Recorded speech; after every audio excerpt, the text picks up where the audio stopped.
Now, my question is, how exactly does this help black people? I recently saw a trailer for another movie being released, another remake by Disney. I mean, it's getting tiresome now, the million and one live action remakes that Disney is doing, but this is another one. Peter Pan, a great story. I like Peter Pan personally. I like that story. I think the original Peter Pan stories is a really good coming of age kind of story. The narrative that builds in Peter Pan is a really nice story to teach, especially to boys.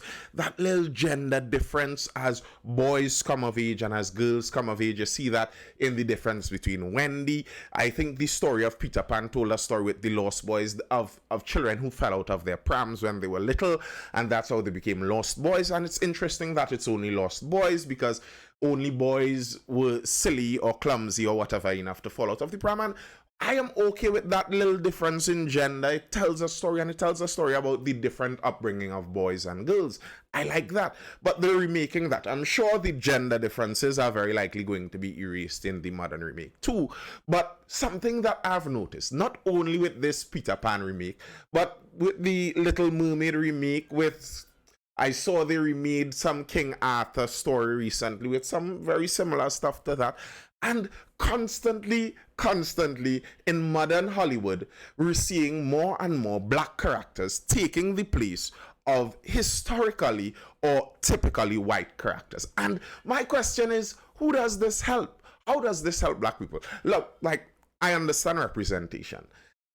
I am for representation to some extent. The idea of representation is that if I am a black person and I am in a society, I'd like to see, when I look out at representations of that society, whether that be in art, in politics, in culture, I'd like to see myself represented in that outside representation. Now, the thing is, my problem with so much of the representation talk is that some people seem not to understand how representation works. Here's the thing.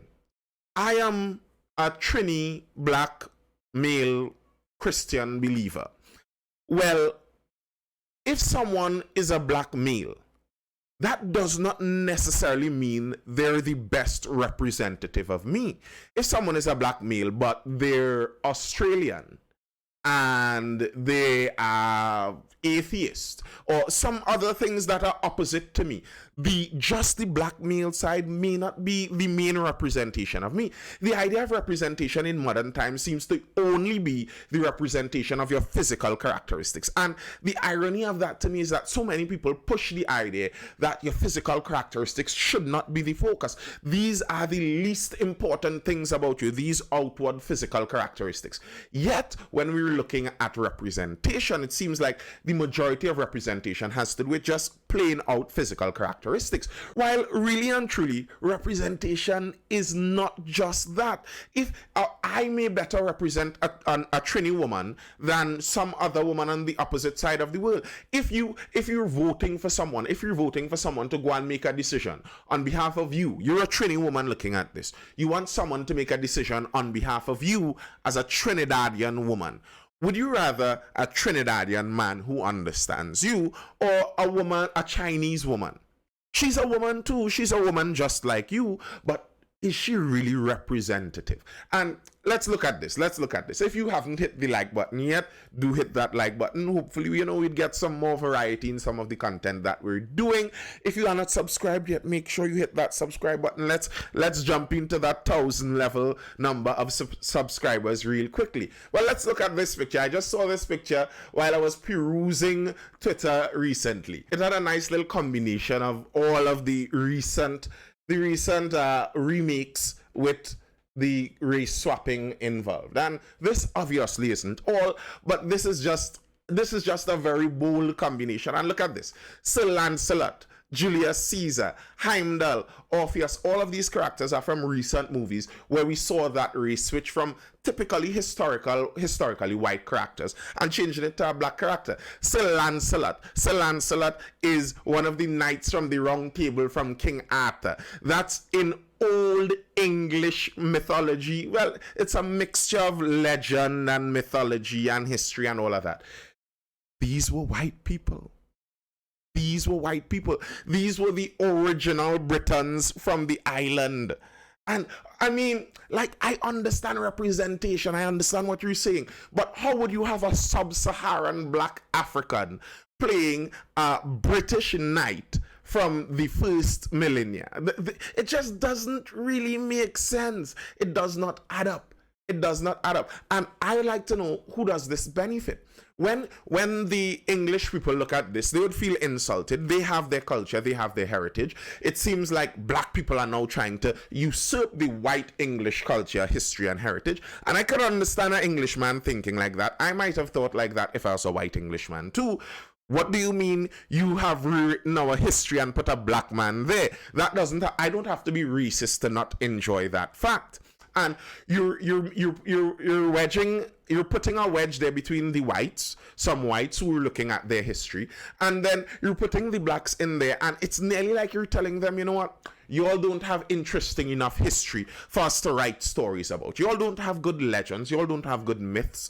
We're going to stick with the European myths and the European history and the European stories, and then we'll just stick you in there, all out of shape and misfitting. You look at the movie, you look at the show, and it doesn't make sense. This character throws off your suspension of belief, because you're like, this does not make sense in this position.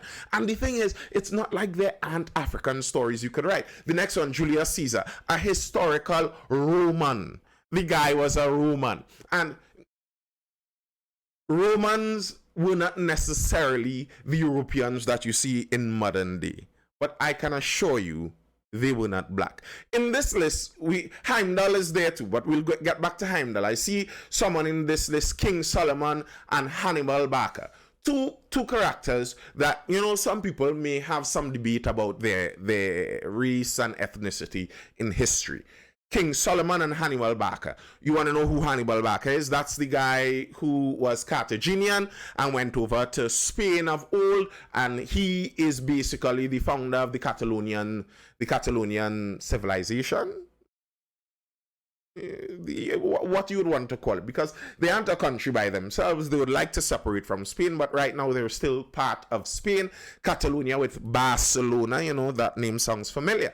And the thing is, the Carthaginians were from modern day Tunisia, that's northern Africa, and King Solomon was an Israelite of old, the old Jews from that Levant region right there in modern day Middle East. And some people would say that those people would have been Africans, and the thing is, no, I don't think they were Africans necessarily. Well, obviously Hannibal Barca would have been an African in terms of location, but when people say African in modern times, they're talking race.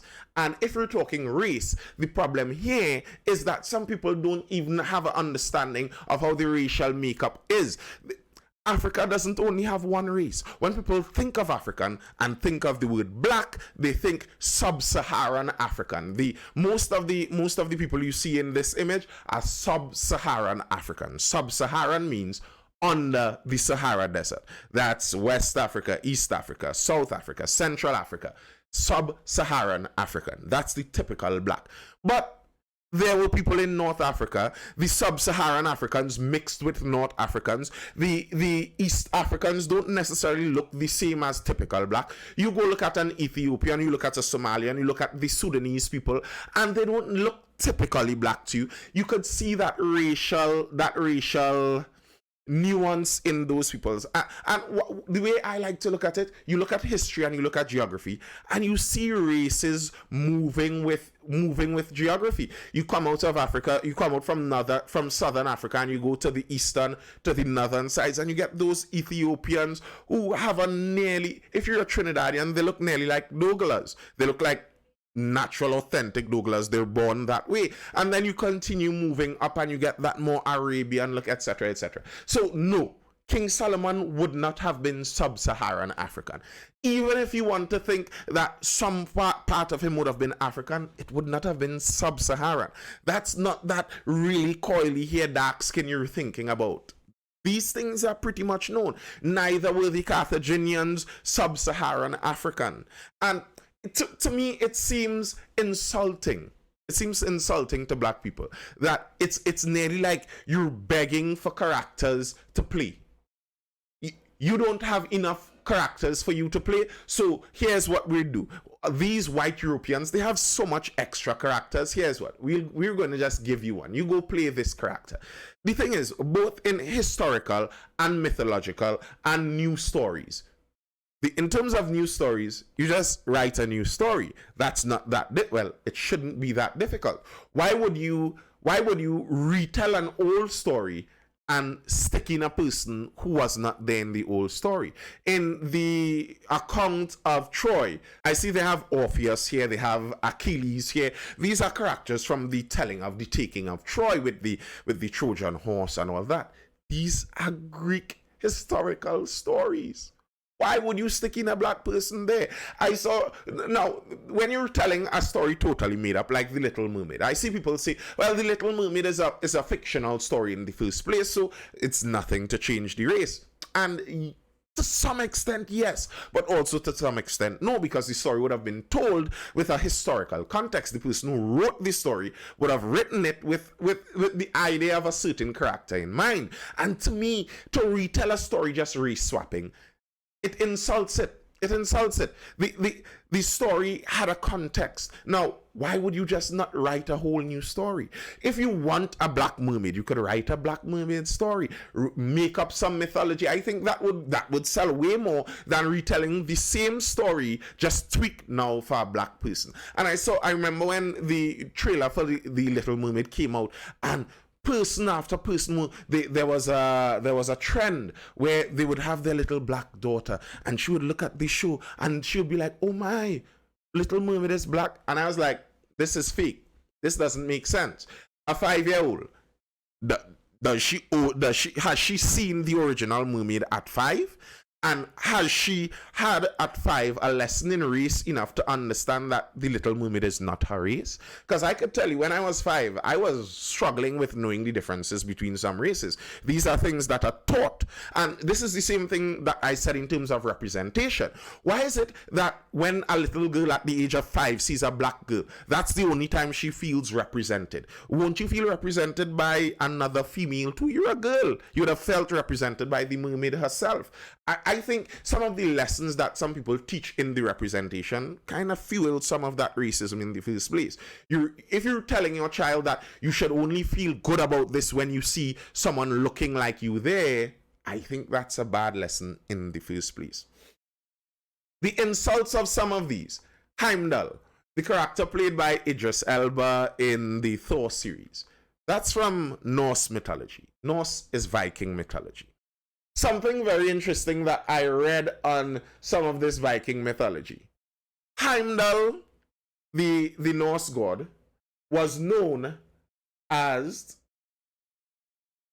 called the shining god and whitest skinned of the gods. He was literally considered the whitest skinned of the Norse gods.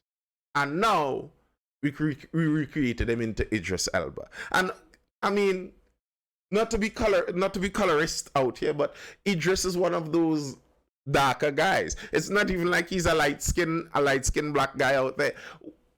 Why do it?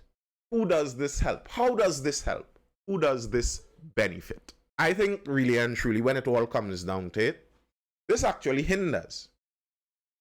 I've read before, but I've reread recently the account of one Mansa Musa, who was the Mali king, the king of the Mali Empire, or would be the emperor of the Mali Empire.